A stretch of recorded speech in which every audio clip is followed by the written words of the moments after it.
উত্তরবঙ্গের সঙ্গে সিকিমের লাইফলাইন 10 নম্বর জাতীয় সড়ক, কিন্তু সেই 10 নম্বর জাতীয় সড়কে প্রবল বৃষ্টির কারণে ধস নেমে বিপর্যয় নেমে এসেছে। আর এতে একেবারে যান চলাচল স্তব্ধ হয়ে গিয়েছে। এছাড়াও 27 মাইল, 28 মাইল, 29 মাইলের রাস্তাও একই অবস্থা। লাগাতার বৃষ্টির সঙ্গে ধস, ফের বিপর্যস্ত শিলিগুড়ির 10 নম্বর জাতীয় সড়ক। বিভিন্ন জায়গায় ধস নেমেছে। কালিম্পংয়ের 29 মাইল কার্যত ধুয়ে মুছে সাফ, সম্পূর্ণভাবে বন্ধ যান চলাচল। 27 ও 28 মাইলে জাতীয় সড়কের একটা বড় অংশ বসে গিয়েছে। এই 28 মাইল জাতীয় সড়ক 10-এর অবস্থা আমি দেখাচ্ছি। পুরোপুরি রাস্তা বসতে শুরু করেছে। একেবারে প্রায় 200 মিটার মতো এই মুহূর্তে এখানে রাস্তা জাতীয় সড়ক ধসে গেছে। প্রশাসনের তরফ থেকে জেসিবি পোকলেন লাগিয়ে রাস্তা মেরামতের চেষ্টা করছে। বুধবার রাত থেকে প্রবল বৃষ্টিতে ফের প্লাবিত হয় তিস্তা বাজার এলাকা। প্রশাসনের তরফে মাইকিং করে স্থানীয়দের নিরাপদ স্থানে সরিয়ে নিয়ে যাওয়া হয়। যেমন বাদশাহ ছিল বৃষ্টি, তার পাশাপাশি যেভাবে রাস্তা দিন প্রতিদিন ধসতে শুরু করেছে জানিয়ে চিন্তিত জেলা প্রশাসন, এলাকাবাসী। মাঝে মধ্যেই বড় বড় পাহাড় থেকে বোল্ডারের চাই যেমন পড়ে আসছে, তার পাশাপাশি রাস্তা একেবারে ধসে যাচ্ছে।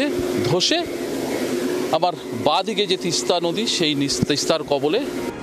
সেবক থেকে তিস্তা বাজার পর্যন্ত 30 কিলোমিটার রাস্তার রূপ ভয় ধরাচ্ছে। কালীঝোড়া পর্যন্ত একের পর এক ড্যাম তৈরি হওয়ায় নদীর ভারসাম্য নিয়ে প্রশ্ন ছিল বরাবর। তারপর ড্যাম বিপর্যয়। সামান্য বৃষ্টিতেই প্লাবিত হচ্ছে তিস্তা বাজার, রবিঝোড়া সহ বিস্তীর্ণ এলাকা। কারণ হিসাবে এলাকাবাসীরা যেমন বলছে, তিস্তা দিয়ে যেমন জলবিদ্যুৎ কেন্দ্র, আর ঠিক তার পাশেই পাহাড়ের ওপরে রেলের টার্নেল। এই দুই উন্নয়নের ফলে জাতীয় সড়ক 10-এ গত 4 বছর ধরে ধসের পরিমাণ বেড়েই চলেছে এবং জাতীয় সড়ক একেবারে বহু জায়গায় বিলুপ্তর পথে যেতে চলেছে। এই মুহূর্তের সবথেকে বড় সমস্যা 29 মাইল। প্রায় সম্পূর্ণ রাস্তায় তিস্তা গর্ভে তলিয়ে যাওয়ায় পাহাড় কেটে রাস্তা তৈরি করতে হচ্ছে national highways and infrastructure development কর্পোরেশনকে। বৃহস্পতিবার 29 মাইল এলাকা পরিদর্শনে আসে NHIDCL কর্তৃপক্ষ। তারা যে তথ্য সামনে আনছেন তা আরও ভয়ঙ্কর। 29 মাইলে যেখানে বিপর্যয় ঘটেছে তার নিচ দিয়ে ভূগর্ভস্থ দুটি জলধারা রয়েছে। সে কারণেই জাতীয় সড়ক তিস্তা গর্ভে মিলিয়ে যাচ্ছে। বিভিন্ন সময় পরিস্থিতি বুঝে কাজ করতে হচ্ছে NHIDCL-কে।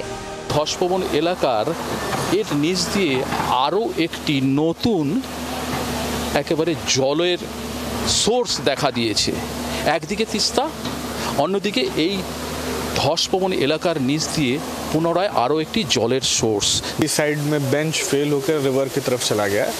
पहले हमने बहुत कोशिश की कि हम रिवर साइड से इसको प्रोटेक्ट करें, लेकिन हमें ये पता चला है कि पहाड़ की तरफ से नीचे, रोड के नीचे से जाके 2 धाराएं निकल रही हैं। एक एकदम रिवर के पास और एक यहाँ से रोड सरफेस से 10 मीटर नीचे। রাস্তার ভবিষ্যৎ নিয়ে NHIDCL-কে চিঠি দিয়েছে পর্যটন সংস্থা Himalayan hospitality and tourism development network. ভৌগোলিক বিশেষজ্ঞদের মতে জাতীয় সড়ক 10-এর বিকল্প ভাবনা শুরু করা উচিত। এই মুহূর্তে রাস্তার যে কন্ডিশন আছে, এই রাস্তাটার কিন্তু একটা অ্যাসেসমেন্ট দরকার ছিল। এই রাস্তাটার কিন্তু কোনো অ্যাসেসমেন্ট কিন্তু হয়নি। যে পরবর্তীতে যদি এই ধসের পরিমাণ বা এর যে ম্যাগনিটিউড বা এর মাত্রা যদি বাড়ে, তাহলে কিন্তু এই রাস্তাটার কিন্তু অস্তিত্ব থাকবে না। তখন কিন্তু বিকল্প কোনো রাস্তা, এই NH10-এর বিকল্প কোনো রাস্তা কিন্তু তখন খুঁজে বার করতে হবে। এলাকাবাসীরা একদিকে যেমন সমস্যার কথা তুলে ধরছেন, তেমনি কাজের মান নিয়েও প্রশ্ন তুলছেন। जब भी लैंडस्लाइड जाता है वो लोग तुरंत ही आके काम करते हैं, तो फिर भी पहले भी होता था लेकिन अभी थोड़ा ज़्यादा बढ़ रहा है। तो सब डिपार्टमेंट लोग मिलके एक गुड प्लानिंग का साथ होना चाहिए। লাইফলাইন জাতীয় সড়ক 10-29 মাইল যত সময় যাচ্ছে তত কিন্তু জাতীয় সড়ক 10 একেবারে বিলুপ্তর পথে যেতে চলেছে। এই রাস্তা পুনরায় তার সমহিমায় ফিরে পাবে, সেটাই এখন দেখার।